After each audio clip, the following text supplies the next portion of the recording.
भनिरहेको छु त मन्त्रालयमा मैले सधैँ ढक्क गर्नुपर्छ कि मन्त्रालय कुन मन्त्रीलाई गराउनुपर्छ कि म गइरहेको छु त प्रधानमन्त्रीकोमा गएँ आएको 4 दिन भयो प्रधानमन्त्रीकोमा यही कुरा लिएर गएको छु मन्त्रीकोमा यही कुरा लिएर गएको छु कि नजा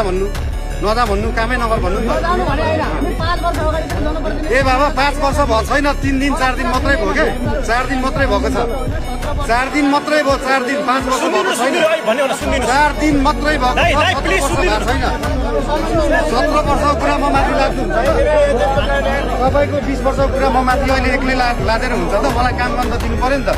मलाई बल्ल 4 दिन भयो मलाई 4 दिन मात्रै भयो मलाई काम गर्न दिनुभयो भने काम हुन्छ म स्वतन्त्र व्यक्ति हो मलाई कुनै पनि पार्टीको केही पनि लाग्दैन अघि सोध्नुभयो साटगाट मैले साटगाट गरिराख्नु पर्दैन है हजुर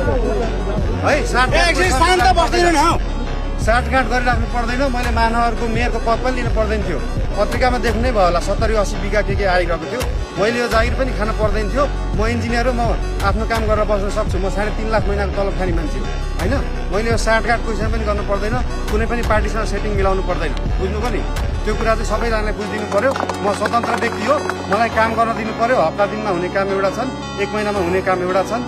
6 महिनामा हुने काम तपाईँहरूको जनप्रतिनिधिलाई त्यहाँ मन्त्रालयमा कुरा गर्ने वातावरण सहज गरिदिने त्यहाँनिर सम्झौता भएको यो सम्झौता किन भएन गरिदिनु पर्यो भनेर म हिजो पनि गएको थिएँ त हिजो गएर त थाहा भयो त अब यो आज टेन्डर खुल्दैछ एउटालाई टेन्डर पर्छ त्यो 12 किलोमिटरको बाटोको अर्को सिस्टोलको कुराहरू यो त दबाब दिने हो नि त आज पनि मैले सडक विभाग विद्युत सबैलाई बोलाएको छु समस्या समाधान गर्नलाई म लागि पर्ने हो म कुनै पार्टीको मान्छे मलाई कुनै पार्टीले लाग दिने मलाई कसैले फोन गरेर हुने केही पनि हुँदैन काम गर्न दिनु पर्यो त्यति हो कुरा ल धन्यवाद